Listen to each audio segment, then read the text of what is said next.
porque eu acho que isso que a gente está fazendo pode parecer muito simples, mas eu acho que tem um lado muito bonito nesse nosso estudo aqui, em grupo, semanal, que é essa revitalização dos apócrifos gnósticos, essa revitalização dos ensinamentos de Jesus.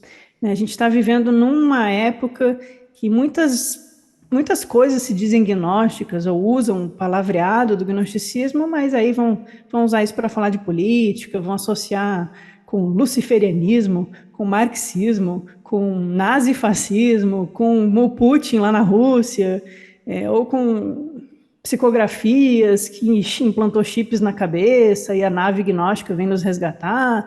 Então, assim, tem tanta coisa. E aí, por outro lado, eu recebi um comentário recentemente no canal, vou até salvar ele aqui, que foi alguém reclamando, eu fui ver quem é, porque a gente pode fazer isso às vezes, né? Um comentário de um moço que tem um canal para divulgação do catolicismo. Ele é, assim, católico divulgador. E aí ele comenta, né, que é muito forçado associar Jesus com os gnósticos, que a tradição gnóstica é tardia, inventada e lendária, se a gente comparar com as fontes primárias apostólicas, e que o Jesus bíblico é outro, não é esse Jesus dos gnósticos. E claro que isso dá para a gente fazer uma longa discussão, né? Porque realmente, quando a gente vai ver a história das igrejas, a história do cristianismo, a gente também vê que esse Jesus bíblico é uma construção posterior.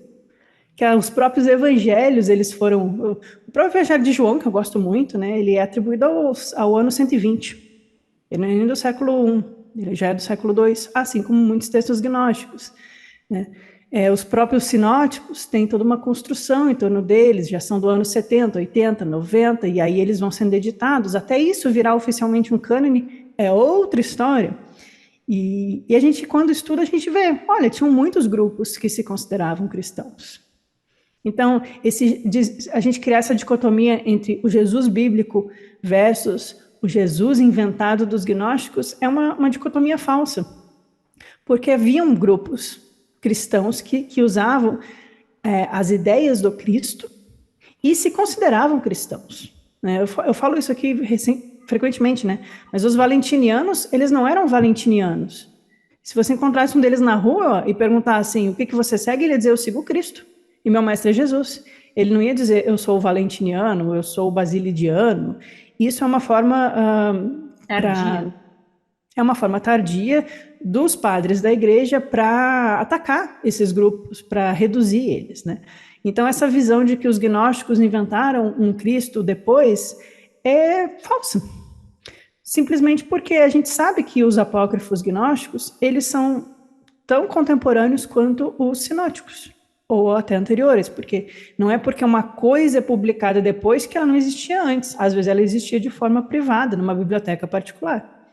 Isso é bem claro, inclusive tem pessoas que trabalham com história da religião que, eu estava lendo um dia desses, um autor católico falando isso, que a gente não pode usar a falácia da antiguidade, de dizer que quanto mais antigo o texto, mais verdadeiro ele é, porque tem textos verdadeiros que só surgiram depois, a público, né?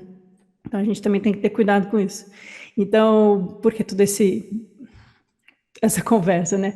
Porque eu lendo esse comentário dessa pessoa e vendo esse trabalho que a gente faz aqui juntos de estudar, e toda essa confusão que existe em nome dos gnósticos por aí na internet, eu fico pensando como é rico a gente ter a chance de estudar os textos gnósticos por eles mesmos, que é sempre essa minha ênfase, que é essa, né?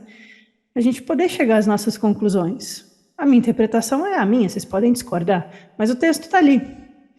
Então, a gente ter acesso num mundo que as pessoas dificultam o acesso até hoje, ok, você pode botar ali, achar um PDF na internet, mas o texto assim, sem contexto, né? Então, a gente poder estudar esse outro Jesus para também reencontrar essa semente cristã em nós é muito rico.